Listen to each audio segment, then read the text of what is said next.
স্বাভাবিক ব্যাপার। কে বলেছে আপনাদেরকে?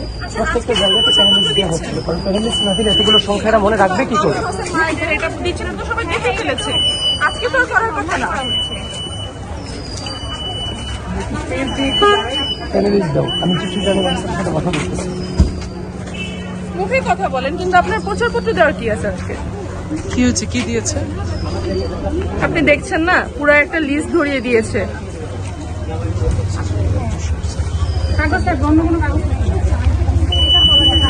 ভাই আজকে তো প্রচারপত্র দেওয়ার কথা না, আপনারা কি দিচ্ছেন? এটা প্রচারপত্র না, এটা কি প্যানেল নাম্বার মনে রাখার জন্য। যদি কেউ ফেলে দিতে চায় সেক্ষেত্রে ফেলে দিতে পারবে। আমরা এখানে ভোট চাচ্ছিলাম, অন্য কিছু চাচ্ছি এখানে না। তো সবার নাম ছবি দেয়া, তাহলে তো এটা তো প্রচার না। এটা প্রচার কিভাবে? জাস্ট হচ্ছে নাম্বারগুলো যদি ভোট চাওয়া। আপনি কি করে এনশিওর করবেন যে এতগুলো মানুষ ভোট দিবে, এতগুলো নাম্বারটা মনে রাখতে পারবে? সেটা আপনি তো, এটা প্রচারপত্র তো দেওয়ার নিয়ম না। ভাই আপনারা কি দিচ্ছেন আজকে? কি এগুলো দেওয়ার কথা?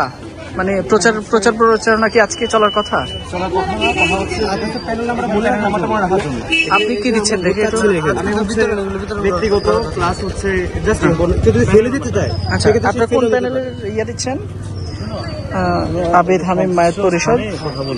এটা একটু দেখি ভাইয়া, এটা একটু দেখি। টাকা এটা তো সাহেব ভাইয়ের পরিবহন সম্পর্কে। কিন্তু আপনাদেরকে আচরণবিধির বিষয়ে বা প্রচারণা যে দুদিন আগ থেকে বন্ধ হয়েছে, লঙ্ঘন হওয়ার মতো কোনো কাজ হতো তাহলে আমি এগোতে পারতাম না। কেউ না কেউ এসে মাঝে বাধা হতে দেখতো।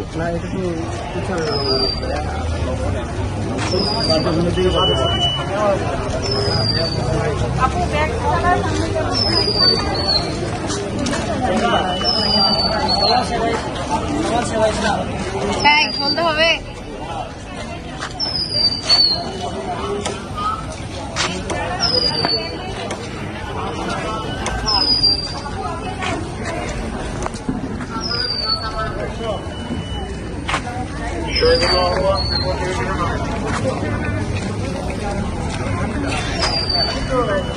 নিজাম ভাই